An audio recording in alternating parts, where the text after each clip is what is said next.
What does full range of motion and stretch and flex have in common? And why should you care? Is stretching just for warm-ups and cool-downs, or is it something more? Let's get into it. Welcome to Scale to Fit, Fit in your 50s.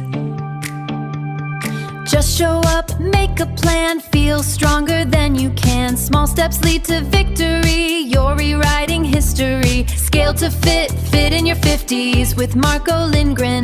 Come on and join us. That tedious task you are supposed to do, but today you don't really need it. You feel fine and really you don't have time for it. That thing that almost every active person I know underestimates, or at least under-delivers. Yeah, you know it, stretching. Those few precious minutes at the beginning or at the end of your workout that most of us like to rush through or even skip. Well, this episode is for you. And if you're a grown-up actively exercising, this episode might just be one of the most important ones you listen to this year. I'll be talking about stretching as part of your exercise routine, focusing specifically on 4 activities: walking, biking, running, and bodyweight training, or calisthenics. I'll also dig into how the full range of motion relates to flexibility and why that connection becomes more and more important with each passing decade. And for stretching, as for any other activity applies what I like to say, don't do nothing, do something and scale it back. As we grow up, our muscles naturally lose some of their elasticity over time. Joints become stiffer, connective tissue tightens, and the smooth, free movement we took for granted in our 20s and 30s starts to require a bit more effort. This is the way the cookie crumbles, but you shouldn't just accept it and move on. Regular stretching can help improve joint flexibility and decrease muscle and joint pain. Research has even found that grown-ups who stretch regularly tend to have lower heart rates and blood pressure and better balance. That's pretty compelling already, isn't it? One of the most important benefits of stretching for older adults is its role in preventing falls. Older adults, meaning people over 60 in this case. Studies have shown that stretching the legs improves balance. That is not a small thing. Stretching is a direct, proactive way to reduce the risk of falls. So, whether you're an athlete or just someone who wants to stay active and upright, stretching deserves a real place in your routine. It is an investment in your future self. Yes! Let's start with walking, the most accessible form of exercise on the planet. It is low impact, it is free, and people of all fitness levels can do it. But even something as natural as walking can put strain on tight muscles in your legs.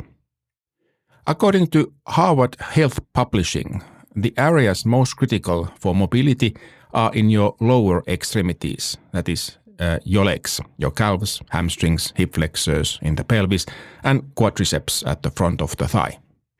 These are exactly the muscle groups that walking engages most, and they are the ones most likely to tighten up over time. The good news is that stretching for walking doesn't require much time or equipment. I recommend spending 5 minutes before your walk doing some gentle dynamic movements, leg swings, hip circles, a little marching in place to get the blood flowing. Think of it as waking the muscles up, stretching them ready, rather than just going for a walk with those old cold stiff rubber bands. After the walk, when your muscles are warm and pliable, is the ideal time for your static stretches. Focus on your calves, hamstrings, and hip flexors. Stretch until you feel a slight pull, hold for about 30 seconds, and repeat on both sides 2 to 4 times. These areas tend to be the tightest for most people and have the biggest impact on walking efficiently and comfortably. Frequent stretching helps reduce muscle stiffness, which can cause pain and restricted movement. It also improves circulation, supporting overall health and raising energy levels. So those post-walk stretches aren't just recovery, they are setting you up for a better walk tomorrow. Bodyweight exercise and calisthenics, while incredible for building functional strength without a gym and scalable for all fitness levels, place a significant demand on your joints and connective tissue. For safe and effective training, mobility and flexibility are essential. All strength training workouts should be followed by a few minutes of static stretching. Static stretches allows the joints to regain their full range of motion, reduces muscle soreness and keeps muscles in balance, promoting good posture. Stretching immediately after a workout maximizes muscle length and range of motion while the muscles are still warm. For bodyweight training, shoulder flexibility is particularly important for exercises like push-ups and dips. Hip flexibility is critical for deep squats, and wrist mobility, something people don't often think about, matters a lot for planks and any weight-bearing hand positions. A mobility-focused warm-up before your bodyweight session will do wonders for your performance and your longevity in the practice. Hip circles, arm swings and bodyweight squats through a full range of motion should be part of your warm-up. Stretching for warm-ups and cool-downs is sort of a baseline to build on. Progressing specifically in calisthenics requires, if not more stretching, then at least a bit different approach to it. If your movement is restricted, you can't build real strength on top of it. If your joints don't move well, your strength will always be limited, and probably something will eventually break down. Our friends at purecalisthenics.com have written a book about it. The link is in the show notes. The book, Calisthenics Stretch Your Way to Strong, presents an integrated approach to bodyweight training that unifies mobility, flexibility, and strength development into a single progression-based system. Mobility is seen as the primary driver of strength rather than a warm-up or cool-down activity. The book argues that increasing your usable range of motion actually expands your potential for strength. When you build strength at longer muscle lengths through controlled progressive stretching and bodyweight training, you are not just becoming stronger, you are also becoming more resilient. Since tendons and connective tissue adapt more slowly than muscles, progression needs to be patient and deliberate. The goal isn't short-term intensity or flashy advanced moves. The goal is building a body that remains strong, mobile, and injury-resistant for decades.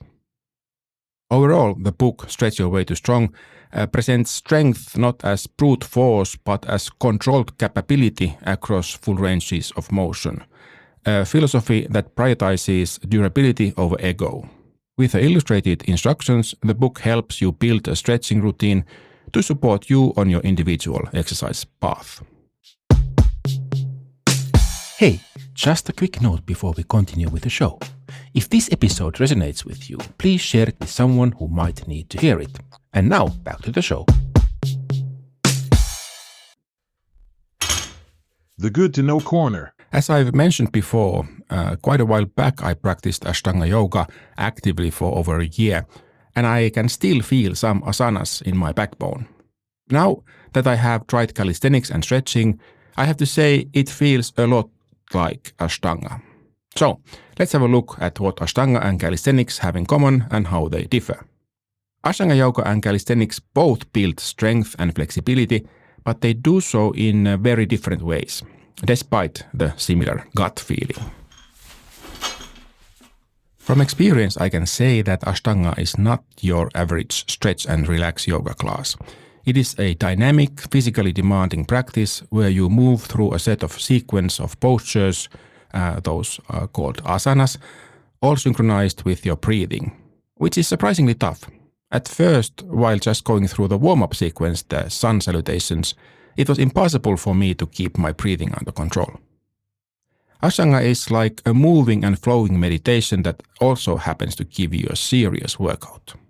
What makes Ashtanga so special and demanding is that it works on your strength and flexibility at the same time, simultaneously. All that twisting, bending and balancing gradually improves your range of motion, your muscles, tendons and joints all get more subtle over time. And the strength improvement comes from holding the poses, transitioning between them repeatedly, and keeping multiple muscle groups engaged all at once. Especially your core gets a proper workout. As opposed to calisthenics, Ashtanga yoga doesn't include any pull-ups or other pull movements. The end result is a balanced functional strength, the kind that actually helps you move better in everyday life, not just during the exercise. Yes! Calisthenics has similar body weight training movements like push-ups, squats, dips, and planks, and those pull-ups also. The beauty lies in simplicity and scalability. There's always a way to make the movement harder or easier to fit your current state. The core goal of calisthenics is to build strength and muscle mass through progressive overload. Basically, you keep challenging yourself with more difficult variations as you get stronger. Flexibility is definitely part of the picture. The program should always include stretching at least before and after the session. But the thing is, stretching doesn't really sit at the center of the practice the way it is an elementary part of Ashtanga. Flexibility in calisthenics is more about making sure your body can move efficiently through the exercises rather than being a goal in its own right. While the main differences are the pull movements in calisthenics and the emphasis on flexibility in Ashtanga, they share many similarities. First of all, they both use your body weight as resistance, no barbells and no machines needed. Both engage multiple muscle groups at once, build serious core stability and functional strength. They both can be scaled for pretty much any fitness level. And if you push the intensity, both can get your heart rate high enough to give a proper full body workout. The biggest difference between the two comes down to philosophy and focus. Ashtanga weaves strength and flexibility together in one flowing, often meditative experience. The stretching is deep, sustained, and very much at the heart of what you are doing. The strength you build is about stability, endurance, and body control. Calisthenics flips the priority. Strength and muscle development are front and center, and flexibility training plays more of a supporting yet important role. The end goal in calisthenics is often maximal strength, like one-arm push-ups, muscle-ups, and handstands, with flexibility helping you get there rather than being the destination itself. So, how to make a choice? If you're drawn to a holistic mind-body practice that builds balanced strength while seriously improving your flexibility and mobility, Ashtanga is a beautiful choice. If your main goal is building strength, muscle, and athletic performance through progressively challenging bodyweight movements, calisthenics might be your thing. And yeah, why just pick one? When combined, the results can be quite remarkable, something worth thinking about. The Good to Know Corner. Cycling, biking, or bicycling is a great cardiovascular workout and gentle on the body and joints. Perfect sport for grown-ups. But it comes with its own set of muscular demands, making stretching absolutely essential. When biking, the body stays in a fairly fixed, forward-flexed position throughout the ride. Your hips are bent, your back is rounded, and the same set of muscles, quads, hip flexors, and calves, are firing over and over in a limited range of motion. Most cycling injuries result from tight muscles or a limited range of motion, from knee pain to underdeveloped glutes. I have experienced excruciating knee pain myself. But by focusing on certain muscles and their often neglected counterparts, routine stretching will unlock the full potential of your muscles and joints. Yoga and Pilates are effective ways to counteract the decline in joint and spine flexibility, also including another sport with more extension like swimming, running, or cross-country skiing would help keep the body in shape. For cyclists, it's worthwhile to pay particular attention to hip flexor, quad, and spinal extension stretches after a ride. And just like with walking, warm up before you hop on. Some light leg circles and walking lunges can get the hips primed and ready for the repetitive pedaling motion. Running is where stretching really earns its reputation as a non-negotiable. It is a high-impact activity that puts a tremendous load on your legs, hips, ankles, and lower back, and the muscles involved tend to shorten and tighten over time. For runners, especially for us grown-ups, there are two important principles to understand: dynamic stretching before you run and static stretching after. Dynamic flexibility is the ability to move muscles and joints through their full range of motion during active movement. Many cardio workouts, like running, use a minimal range of motion and are done in one plane of motion. Dynamic exercises involve more complete motions, which better engage the muscles and decrease injury risk. So, before you run, do some leg swings, walking lunges, and high knees. These movements mimic the running motion and prepare your body for what's coming. After the run, your muscles are fully warm, and that's when to do hamstring, calf, IT band, and hip flexor stretches. These are the areas most prone to tightness with running. Muscles that are inflexible tire more quickly, causing opposing muscle groups to work harder. Muscle fatigue can lead to muscle injuries and impair the muscle's ability to protect joints from more severe injuries. For example, the hamstrings help stabilize the knee and prevent injuries. That's a striking reminder of how interconnected everything is. Tight calves can contribute to knee tendonitis. Tight hips flexors can cause back pain. When running, tightness in one spot rarely stays contained to just that spot. Alright, let's zoom out for the big picture and talk about the full range of motion, because this is where everything ties together. Flexibility is the ability to move through a full joint range of motion, while stretching is an intervention to improve flexibility and achieve other goals such as post-exercise relaxation. In practical terms, your range of motion is how far a joint can move before it risks strain or damage. When that range is limited because of tight muscles, sedentary habits, or simple aging, your entire movement quality suffers. Joints require movement through a full range of motion to maintain the health of the structures within the joint, with increased blood supply and nutrition to joint structures and an increased quantity of synovial fluid. Think of synovial fluid as the oil that keeps your joints running smoothly.